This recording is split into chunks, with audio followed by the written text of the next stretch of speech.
I'm going to give you a model that assumes that the devil is in the details, and it is the implementation of details which makes all the difference whether the outcome is going to be correct or not. So here is a model which is supported by federal funds, and it gives us state-of-art treatment which could be available anywhere in the world at various costs. So the mission of our hospital is to provide comprehensive cancer care to one and all through excellence in service, research and education. We treat about 67,000 new cancer patients annually and 450,000 follow-ups. We run about 700 inpatient beds. This is only in city of Mumbai and New Mumbai. Over 10,000 major surgeries and 20,000 minor surgeries and 100,000 daycare procedures annually. We produce more than 60% of the human resource that manages cancer care in India. They've had some training in TMC sometime or the other. We are the largest postgraduate institute in oncology. More than 300 students annually with 50 overseas trainees, training from Africa, from Orient, to understand how cancer can be treated in these areas. We are the first to start EBM movement since 2002. As far as research goes, low-cost research, cancer of the cervix screening, the VIA study that showed a 30% reduction, which promises more than 22,000 lives saved annually in India, and more than 75,000 lives saved in the rest of the developing world, presently implemented in 18 out of 29 states across India at a cost of 90 rupees. Cancer of the breast and progesterone, a single injection at a cost of about 100 rupees had a 30% reduction, relative reduction in deaths in node positive, that means advanced cancers. We run studies to reduce whether surgery is required or not as life-saving for N0 oral cancer, or not to do surgery, avoid surgery as in M1 disease. We are the only center to run this study to prove it globally. Epidemiology of breast and gallbladder cancer to understand this unique cancer, extremely fatal gallbladder cancer in India, not seen anywhere else except along Ganges, along Brahmaputra and along the river in Chile. Nowhere else it's common, and we are almost there to understand why is it so. Crosstalk with physics, with IIT people, have produced an implant, the NICE implant, at 1/3 the cost of implants available today in the market. And my predecessor did say that cobalt is what is being used, but for surface treatment, whether it is oral cancer, cervical cancer, or post-mastectomy surface treatment for breast cancer treatment, which constitutes 60% of cancers in India, there is no difference in outcome between Babatron or a cobalt machine and a linear accelerator. Small differences in morbidity would be there, but in places, in semi-urban India and in rural India where there is no electricity, this machine will work. There are 30 machines presently functional in various parts of India, and we have also given it to many other countries as our social responsibility to the developing world through Department of Atomic Energy. How do we function? We function as hub and spoke model, same as what Dr. Ajay Kumar mentioned. We first start with cancer registration. Wherever we want to start a hospital, we start as a cancer registry.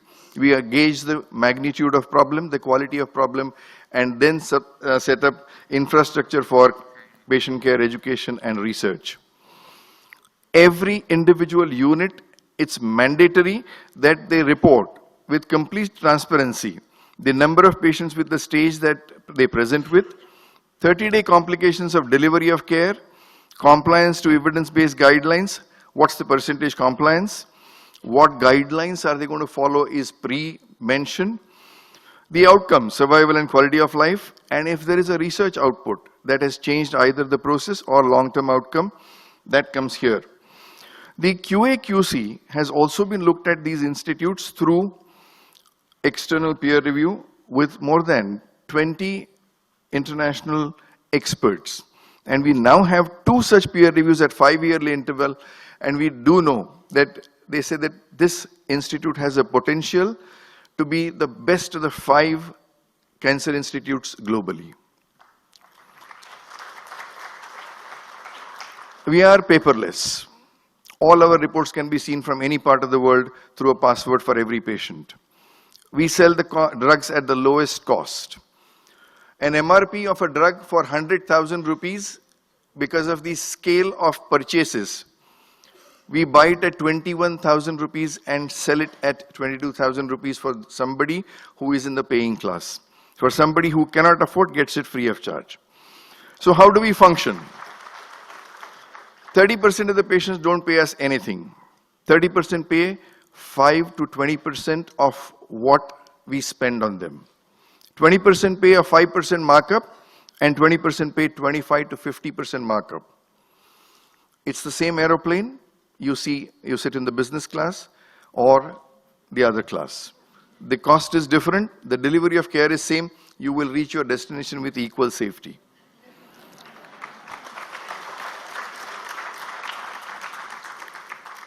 And patient makes this choice. We do not force this choice.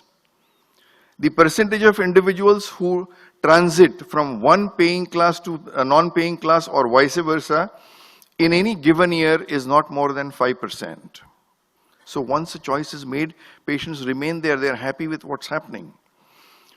And for me, the best part of treating the whole spectrum of society, rather than in a polarized delivery care system, either I'm treating as a commodity and everybody paying, I'm treating only 3 to 4 or 10% of the society.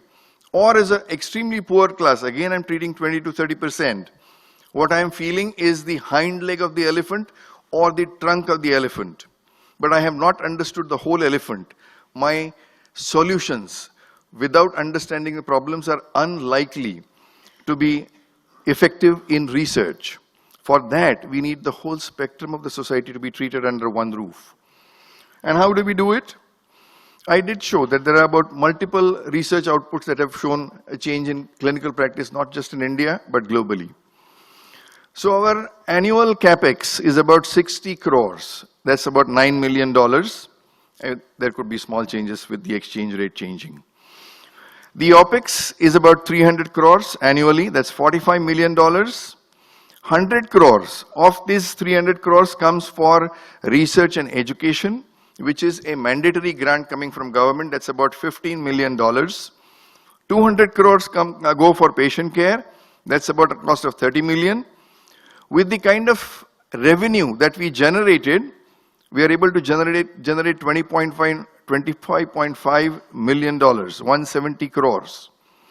And what the government pays us is the capex, 60 crores, the 30 million shortfall, and 100 crores for research and education. That's the amount that we get from the government.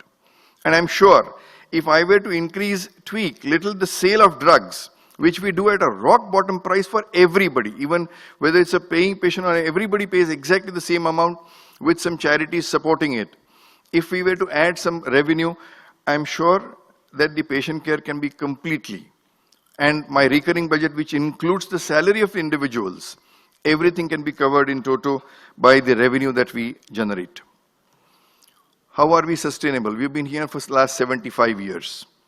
We are probably the best presently in India and de facto the National Cancer Institute.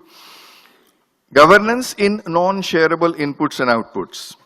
A patient coming to me cannot go to somebody else. So doctors might compete for patient, and we avoid that.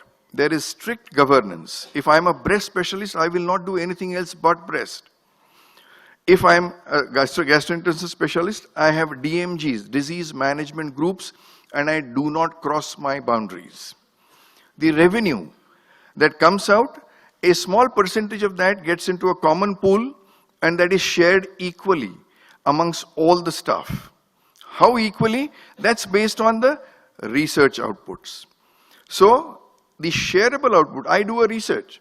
Everybody else can follow the research and deliver the same goods to every patient. Shareable outputs, there is an incentive for that. With that shareable output for every individual, I have grades. How quickly a person can go from A to B to C to D, and that much increase in share in income.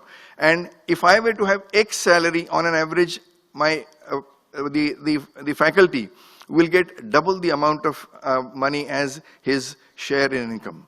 That is an incentive for which majority of the individuals remain with me. I have a healthy turnover of about not more than 2 or 3% annually.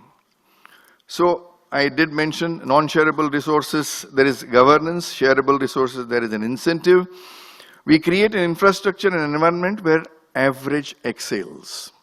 The genius will always do. Identifying talent to convert that into strengths and look for flaws to correct or replace. And we see the whole spectrum of society. Rich and poor come to us with equal zest because we have fantastically good cure rates. Excellent quality healthcare that is affordable, accessible through a sustainable model. We have there for 75 years, create human resource with a healthy turnover to deliver evidence-based medicine, and we work towards our irrelevance. We are the first hospital. I must mention Dr. Pankaj Chaturvedi, whose efforts reduce sale of tobacco in the market, and 20 other states have had ban.